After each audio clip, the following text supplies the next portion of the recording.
ninazo, sawa, nimewauliza tu. Wewe unaenda naomba nisikilize kwanza, naomba nisikilize.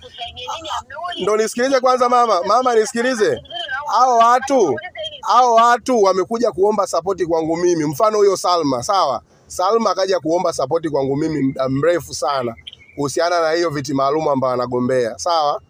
Sasa nikamwambia, wewe unaenda kuomba support sehemu kuhusu viti maalum, sawa?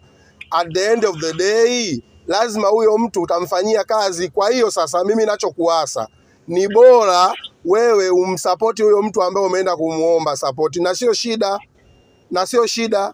Alafu sisi tunachotafuta sio kutafuta kula zote.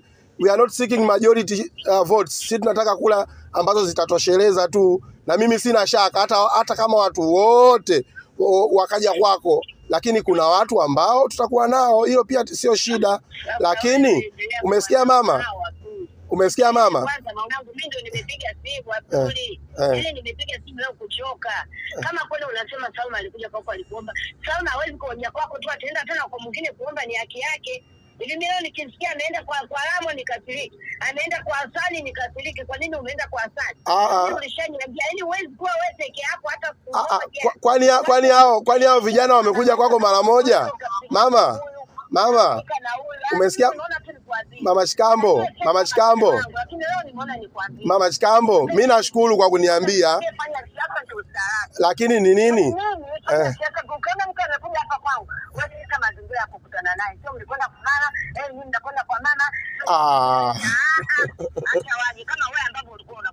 Ndo nasemaje? Mimi umekuja na wewe nini hapo ulipopita mimi na mchango.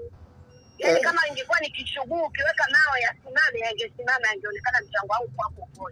Sasa kama unataka vitu taka kwa ustaarabu. Sasa ustaarabu gani ambao